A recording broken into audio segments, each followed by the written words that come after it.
Hello అందరికీ, ఎలా ఉన్నారు? బాగున్నారా? నేనైతే బాగున్నాను. మీరు కూడా బాగున్నారని అనుకుంటున్నాను.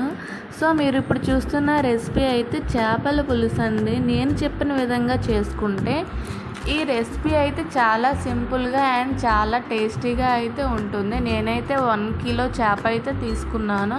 అందులో కొన్ని ముక్కలు అయితే ఫ్రై చేసేసాను. ఇంకొన్ని ముక్కలు అయితే అవే తల ఉన్న తోక అండ్ కొన్ని ముక్కలను అయితే తీసుకొని ఇక్కడైతే పులుసు అయితే పెట్టుకుంటున్నాను. దానికోసం అయితే మనమైతే ముందుగా పేస్ట్ని అయితే రెడీ చేసుకొని పెట్టుకోవాలి. దానికోసం అయితే ఇక్కడ ఒక మిక్సీ జార్ అయితే తీసుకోవాలి. అందులో పెద్ద సైజులో ఉంటే ఒక టమాటో, చిన్న సైజులో అయితే 2 టమాటోలను అయితే కట్ చేసుకొని మిక్సీ జార్లోకి అయితే తీసుకోవాలి. అండ్ ఒక ఎర్రగడ్డను కూడా ఇందులో కట్ చేసుకొని వేసుకోవాలి. అండ్ 2-3 పచ్చిమిర్చిని కూడా ఇందులో అయితే యాడ్ చేసుకోవాలి. తర్వాత ఒక 4-5 వెల్లుల్లి రెబ్బల్ని కూడా ఇందులో వేసుకోవాలి. తర్వాత కొంచెం మసాలా కోసం అయితే మనమైతే ఇక్కడ బిర్యానీ స్పైసెస్ కూడా యాడ్ చేసుకోవాలి.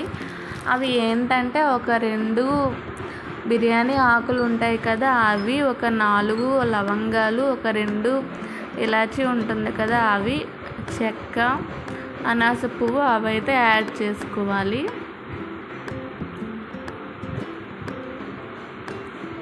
ఇవన్నీ యాడ్ చేశాక దీన్ని అయితే మెత్తగా మిక్సీ పట్టుకోవాలి.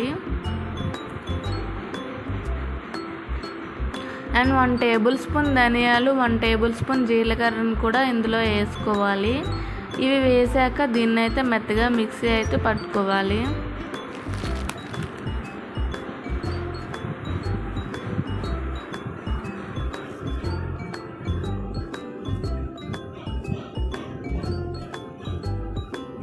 ఈ మిక్సీ పట్టుకున్న ఈ పేస్ట్ని అయితే పక్కన పెట్టుకోవాలి. తర్వాత స్టవ్ ఆన్ చేసి స్టవ్ పైన అయితే కళాయి పెట్టుకొని కళాయిలో 2 టేబుల్ స్పూన్ ఆయిల్ని అయితే వేసుకోవాలి.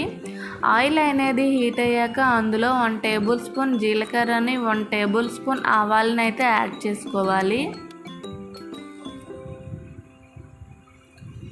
ఆవాలు అనేవి చిటపటలాడాక తర్వాత మనం ముందుగా రెడీ చేసి పెట్టుకున్న పేస్ట్ని అయితే ఇందులో అయితే వేసుకోవాలి.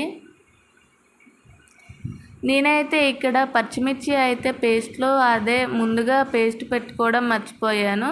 అందుకోసమనే ఇందులో అయితే యాడ్ చేస్తాను. అండ్ మీ దగ్గర అల్లం వెల్లుల్లి పేస్ట్ కూడా ఉంటే 1 టేబుల్ స్పూన్ అయితే ముందుగానే వేసి యాడ్ చేసుకోండి.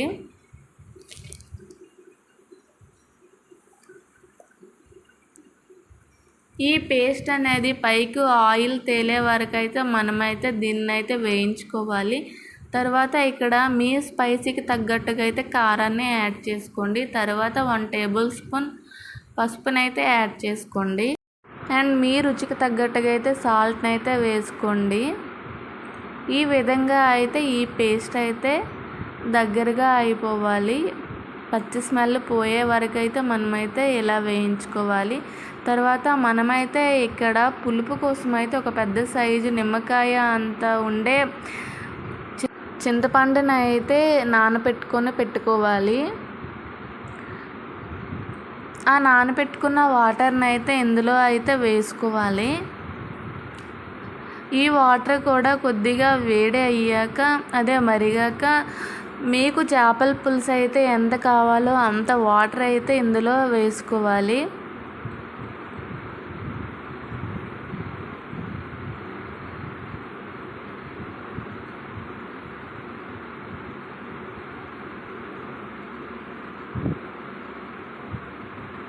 వాటర్ అనేది మరుగుతున్నప్పుడు అయితే మనమైతే ముందుగా పెట్టుకున్న అయితే చేప ముక్కలను అయితే ఇందులో వేసుకోవాలి. వాటర్ అనేది బాగా మరగాలి. మరుగుతున్నప్పుడు మాత్రమే చేపలు ముక్కలు అయితే వేసుకోవాలి. చేప ముక్కలు అనేవి వేసాక మనమైతే ఎక్కువగా గరిటెతో తిప్పకూడదు. ఎందుకంటే చేప ముక్కలు ఉడుకుతున్న కొద్దీ మెత్తగా అయిపోతాయి కదా, మెత్తగా అయ్యేటప్పుడు అవైతే విరిగిపోతాయి. కాబట్టి మనం పదే గరిటె పెట్టుకొని అయితే తిప్పకూడదు. దాన్ని అయితే ఇలా చిగురు అంచులను పట్టుకొని అయితే తిప్పుకోవాలి.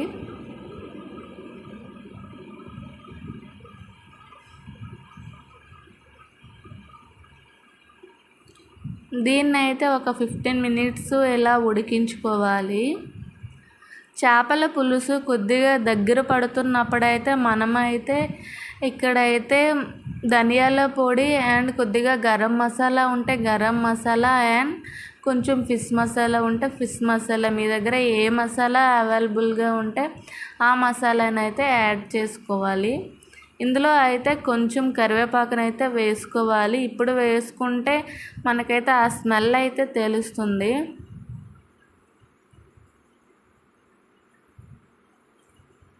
చూడండి, ఈ విధంగా మరిగిపోయి మనకైతే చేపల పులుసు అయితే దగ్గరకు రావాలి.